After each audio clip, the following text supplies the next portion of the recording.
డబ్బు ఎంత సంపాదించినా ఎందుకు నిలవటం లేదు? ప్రతి నెల జీతం రాగానే ఖాళీ అవుతుందా?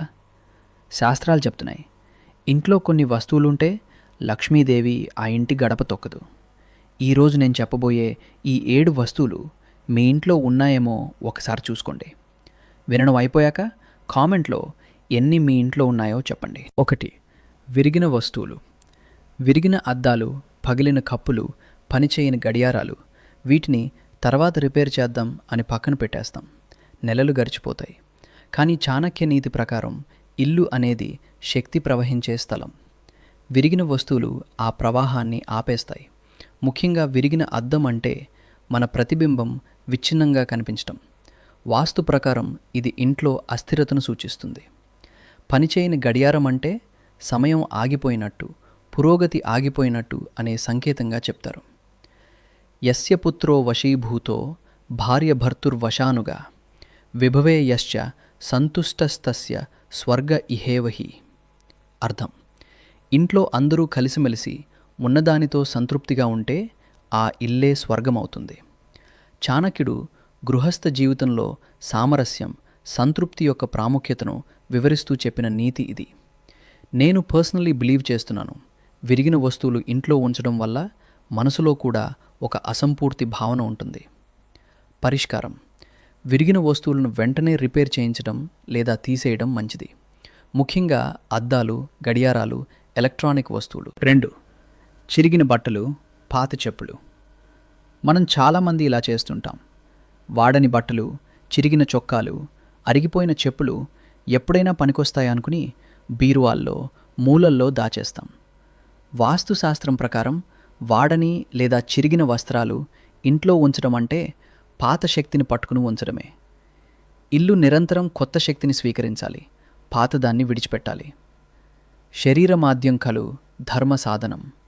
అర్థం: శరీరమే మరియు దాన్ని చుట్టుముట్టే పరిసరాలే ధర్మాచరణకు మొదటి సాధనం. శరీరం, పరిసరాలు పరిశుభ్రంగా ఉంచుకోవడం ఆధ్యాత్మిక ప్రగతికి పునాది అని చెప్పే సూక్తి ఇది. నేను గమనించింది ఏంటంటే, ఇల్లు క్లియర్ చేసినప్పుడల్లా మనసు కూడా తేలికవుతుంది. అవునో కాదో కామెంట్లో చెప్పండి. ప్రతి 3 నుంచి 6 నెలలకోసారి బట్టల అలమారా క్లియర్ చేయడం, వాడని వాటిని దానం చేయడం మంచి అలవాటుగా చెప్తారు. 3. ఇంటి గుమ్మం దగ్గర ముళ్ళ మొక్కలు. గుమ్మం అంటే ఇంటికి బయట ప్రపంచానికి మధ్య ఉండే ద్వారం. క్యాక్టస్, ముళ్ళ మొక్కలు గుమ్మం దగ్గర పెంచడం వల్ల ఇంట్లోకి వచ్చే సానుకూల శక్తి గుచ్చుకుని ఆగిపోతుందని వాస్తు నమ్మకం. తులసీ కాననం యత్ర గృహం మధ్యేతు యస్య వై పద్మనాభస్తు తత్రైవ నిత్యం సంవసతే హరిహి. అర్థం: ఎక్కడ తులసీవనం ఇంటి మధ్యలో ఉంటుందో అక్కడ శ్రీ మహావిష్ణువు నిత్యం నివసిస్తాడు. తులసీ మొక్క ఇంట్లో ఉండడం వల్ల కలిగే శుభాన్ని వివరిస్తూ పద్మపురాణంలో వచ్చే ప్రస్తావన ఇది. మీ ఇంట్లో ఎలాంటి మొక్కలు పెంచుతున్నారో పంచుకోవచ్చు. గుమ్మం దగ్గర ముళ్ళ మొక్కలకు బదులు తులసి, మనీ ప్లాంట్ ఇంటి లోపల లేదా అరటి మొక్కలు పెంచడం మంచిదని చెప్తారు. 4. చీకటి, దుమ్ము పట్టిన మూలలు. మూలల్లో వెలుతురు చేరకపోతే అక్కడ శక్తి స్తబ్దంగా మారుతుందని వాస్తు శాస్త్రం చెప్తుంది. పాతతరం వారు ఎప్పుడూ చెప్పే మాట, ఇంట్లో వెలుతురు లేకపోతే లక్ష్మి రాదు. ఇది కేవలం భావోద్వేగ మాట కాదు, ఆచరణాత్మక సత్యం కూడా. చీకటి మూలలు తేమను పట్టి ఉంచుతాయి, ఇల్లు మానసికంగా కూడా బరువుగా అనిపించేలా చేస్తాయి. మా తాతయ్య ప్రతి ఆదివారం ఇంటి మూలలన్నీ శుభ్రం చేయమని చెప్పేవారు. యత్ర నార్యస్తు పూజ్యంతే రమంతే తత్ర దేవతః. అర్థం: ఎక్కడ ఇంటిని, స్త్రీలను గౌరవిస్తారో, పరిశుభ్రంగా ఉంచుకుంటారో అక్కడ దేవతలు ఆనందిస్తారు. మనుస్మృతి చెప్తోంది, గృహ వాతావరణం, గౌరవం, పరిశుభ్రత దైవానుగ్రహానికి ఎలా కారణమవుతుందో మనువు వివరించిన శ్లోకం ఇది. ప్రతి మూలకు కనీసం వారానికి ఒకసారి వెలుతురు, గాలి తగిలేలా చూసుకోవడం, సాయంత్రం దీపం వెలిగించడం మంచి పరిష్కారంగా చెప్తారు. 5. ఖాళీ, రద్దుపెట్టిన కుండలు, పాత్రలు.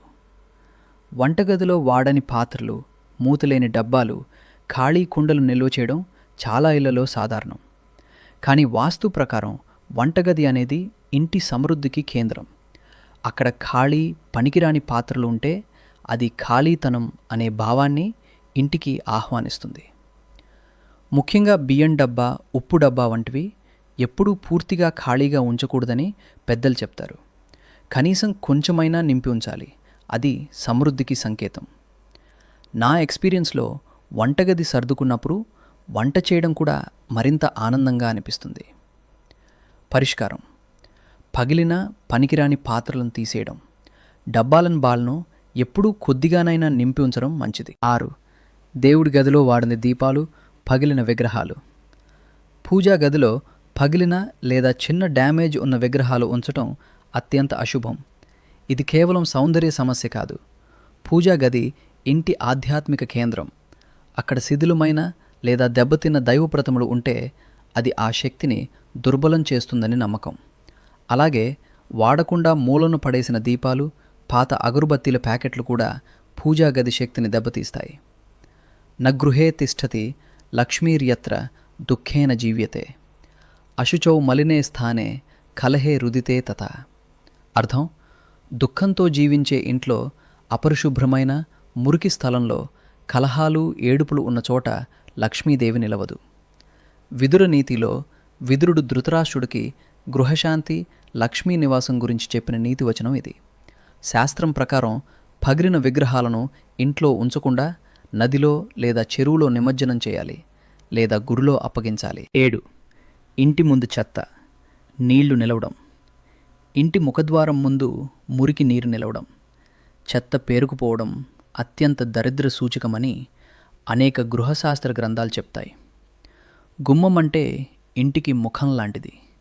అక్కడ మురికి, దుర్వాసన ఉంటే వచ్చే అతిథులకు, అలాగే ఇంట్లోకి ప్రవేశించే శక్తికి కూడా అదే మొదటి అనుభవం అవుతుంది. మీ ఇంటి గుమ్మం ఎప్పుడూ శుభ్రంగా ఉంచుతారా? కమెంట్ చేయండి. పరిష్కారం: ప్రతిరోజు ఉదయం గుమ్మం శుభ్రం చేయడం, రంగోలి వేయడం, నీరు నిలవకుండా చూసుకోవడం మంచిది. ఇక్కడ మనం భయపడాల్సిన పని లేదు. ఇవి కేవలం జాగ్రత్తలు మాత్రమే. శాస్త్రం మనల్ని భయపెట్టడానికి కాదు, మెరుగైన జీవితం వైపు నడిపించడానికి ఇచ్చిన మార్గదర్శకాలు. నా ఎక్స్పీరియన్స్లో ఇల్లు శుభ్రంగా, క్రమబద్ధంగా ఉంచుకోవడం వల్ల మనసుకు కూడా ప్రశాంతత వస్తుందని నేను నమ్ముతాను. కాబట్టి ఈ 7 అంశాలను ఒక చెక్ లిస్ట్గా వాడుకోండి, భయంగా కాదు.